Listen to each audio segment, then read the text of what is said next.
जय हिंद। स्वागत है आप सभी का एक बार फिर से ओजांग टाइम्स पर। तो रोज की तरह आज भी एक महत्वपूर्ण विषय पर चर्चा करेंगे और आज का विषय भारत के लिए बहुत ही ज़्यादा गर्व करने वाला विषय है, बहुत ही गर्व का विषय भी है।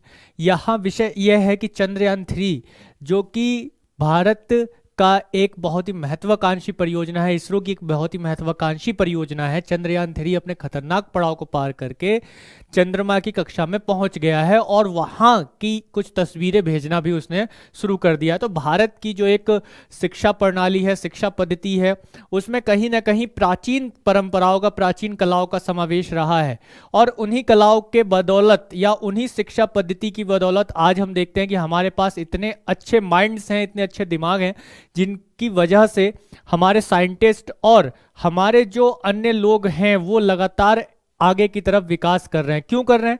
क्योंकि उनके पास एक प्राचीन पद्धति से पढ़ने की जो कला बनी हुई है अंदर, जो आज तक कहीं ना कहीं जीवित है। बेशक अंग्रेजों ने उसे दबाने की कोशिश की, अन्य विदेशी लोगों ने उसे खत्म करने का प्रयास किया, लेकिन आज भी वो शिक्षा प्रणाली कहीं ना कहीं हमारे अंदर बनी हुई है और वो हमें आज भी ऊर्जावान किए जा रही है। इसी क्रम में अगर हम देखें तो उजांक आईएएस एकेडमी लेकर आया है गुरुकुल ऑफलाइन बैच, जो कि गुरुकुल नाम से ही आपको स्पष्ट हो गया होगा कि हम कहीं ना कहीं विक्रमशिला, तक्षशिला जैसी जो पद्धतियां हैं, शिक्षा पद्धतियां, नालंदा जैसी शिक्षा पद्धतियां, जिसने विश्व को विश्व गुरु बना दिया, भारत को विश्व गुरु बना दिया पूरे विश्व में, उस पद्धति को हम एक बार फिर से लेकर आ रहे हैं। किस में उतारा है हमने? यूपीएससी जैसे इस एग्जाम में उतारा है, जहां जिसको कहा जाता है कि ये भारत का सबसे कठिनतम परीक्षा है। उस कठिनतम परीक्षा को कितनी सरल तरीके से आप क्लियर कर सकते हैं, इस चीज पर बात करते हुए ओजांक आईएएस एकेडमी ने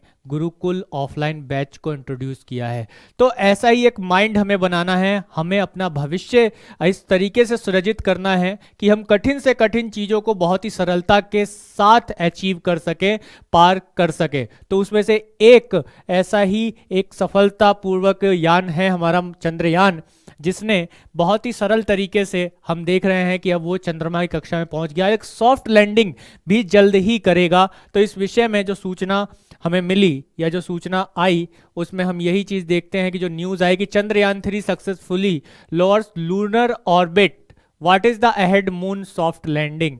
तो जो मून पर होने वाली सॉफ्ट लैंडिंग है उसको हम देखेंगे कि कैसे यहाँ पर होने वाली है। और ये सॉफ्ट लैंडिंग अगस्त को होगी। ठीक है, कहा कब होगी? अगस्त में ये सॉफ्ट लैंडिंग होने वाली है।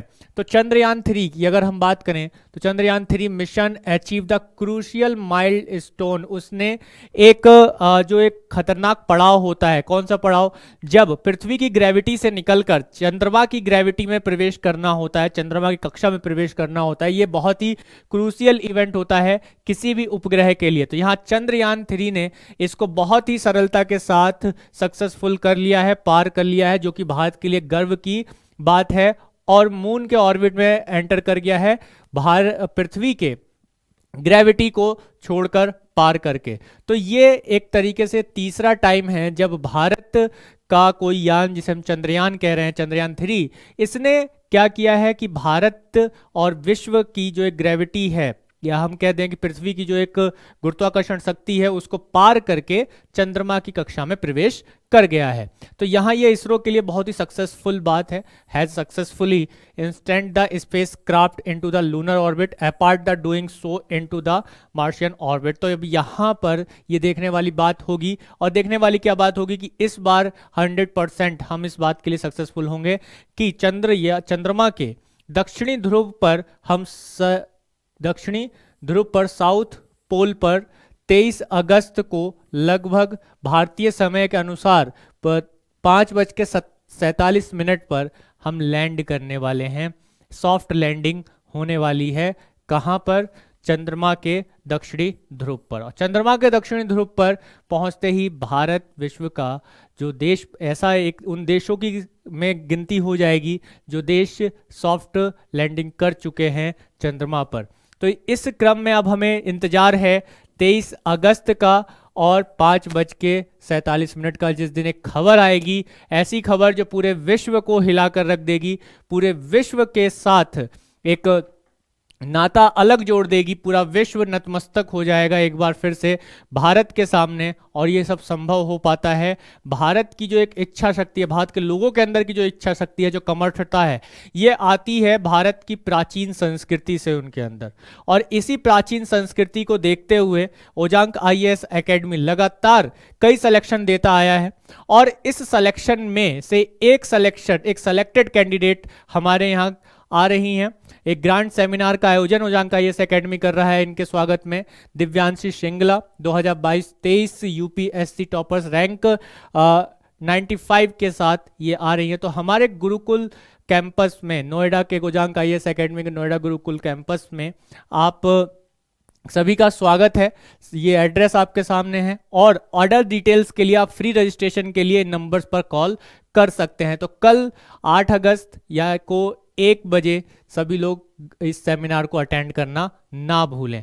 तो ज़्यादा से ज़्यादा शेयर कर दें अपने दोस्तों में भी, जो भी चाहते हैं मिलना दिव्यांशी सिंगला जी से, उनसे बात करना चाहते हैं, उनसे टिप्स सुनना चाहते हैं कि सफलता के क्या मूल मंत्र होते हैं, कैसे इन्होंने संघर्ष किया और उस संघर्ष के बाद अपने आप को साबित किया। तो इस परंपरा और इस संस्कृति के साथ हम आगे बढ़ते हैं और हम देखते हैं कि एक बैच जो लॉन्च किया गया, आधारशिला बैच नाम हमारे यहाँ जो बैच के रखे जाते हैं, उसके पीछे एक बहुत ही महत्वपूर्ण ज्ञान छिपा होता है, एक इंटेंशन छिपा होता है। ऐसे ही नहीं किसी का नाम रखा जाता है। करंट अफेयर्स का रोल हम लोग देखते हैं कि हमारे एग्जाम्स में बहुत महत्वपूर्ण है, खासतौर पर जब हम बात करते हैं, किसकी बात करते हैं कि जब यूपीएससी प्रीलिम्स की 2023 की आप बात करें तो यहाँ करंट अफेयर्स ने काफ़ी धमाल मचाया। तो उस चीज़ को देखते हुए एक बहुत ही महत्वपूर्ण बैच ये लॉन्च किया गया है, आधारशिला बैच, जो कि आज से स्टार्ट हो चुका है। तो जो लोगों ने अभी तक ज्वाइन नहीं किया, ज्वाइन कर लें और सेशन को डेली अटेंड करें, ताकि आपका क्या हो, आपका करंट अफेयर्स को लेकर मनोबल बढ़े। इससे प्रश्न कैसे बनने वाले हैं, इसका भी एनालिसिस हम लगातार कर रहे हैं। आप ऐप पर जाकर, ओजांक आईएएस एकेडमी के ऐप पर जाकर, ओजांक एनी टाइम लर्निंग पर जाकर आप हमारा डेमोस्ट्रेशन वीडियो भी देख सकते हैं करंट अफेयर्स को लेकर कि क्वेश्चंस कैसे बनने वाले। हम केवल न्यूज़ एनालिसिस नहीं करते, बल्कि उसको रिलेट करके क्वेश्चंस कैसे बनते हैं ये भी हम देखते हैं। इसके साथ ही जैसा कि मैं आप लोगों को बता रहा था कि गुरुकुल परंपरा को लेते हुए ऑफलाइन क्लास की जो शुरुआत हुई है, उसमें अभी भारी छूट चल रही है। और इसके छूट के साथ ही जो तीसरा बैच है वो स्टार्ट हो जाएगा 17 अगस्त से। ओजांक सर के साथ काउंसलिंग के लिए आप इन नंबर्स पर कॉल कर सकते हैं। इस परंपरा को जानते हुए कि हमारी जो एक बौद्धिक क्षमता है वो आज के विश्व के अन्य देशों के मुकाबले काफ़ी आगे हुआ करती थी, और उसी क्षमता को एक बार फिर से हम स्थापित करने का प्रयास कर रहे हैं। विश्व भारत के सबसे कठिनतम परीक्षा यूपीएससी से माना जाता है, केवल रटंत विद्या से नहीं, एक स्मार्ट वर्क से, एक अनोखे ज्ञान से पार किया जा सकता है, जैसे आज के प्रश्न इसके बन रहे हैं। तो उन अनोखे ज्ञान और उस पद्धति को अपनाने से ही प्राप्त होगा वो अनोखा ज्ञान है, वो अनोखा तरीका जो हमारी प्राचीन ग्रंथों में और प्राचीन समय में हमारे साथ बना हुआ है। तो आशा करते हैं कि आप सभी लोग जो हैं गुरुकुल ऑफलाइन में जुड़ेंगे और सभी का स्वागत किया जा रहा है। तो सभी लोग आएँ, जुड़ें, और फर्दर डिटेल्स के लिए आप इन नंबर्स पर आप हमें कॉल कर सकते हैं। तो मिलते हैं अगले सेगमेंट में। आशा करता हूं कि वीडियो आप लोगों के लिए काफ़ी लाभकारी रही होगी, आपके नॉलेज को बढ़ाने के लिए काफ़ी लाभकारी रही होगी। और मेरे साथ जुड़िए आधारशिला बैच में और इसके साथ साथ जीएस फाउंडेशन में इकोनॉमी की क्लास के लिए। तो चलिए मिलते हैं अगले सेगमेंट में। तब तक अपना ध्यान रखें, खुश रहें, मस्त रहें, जबरदस्त हैं। जय हिंद।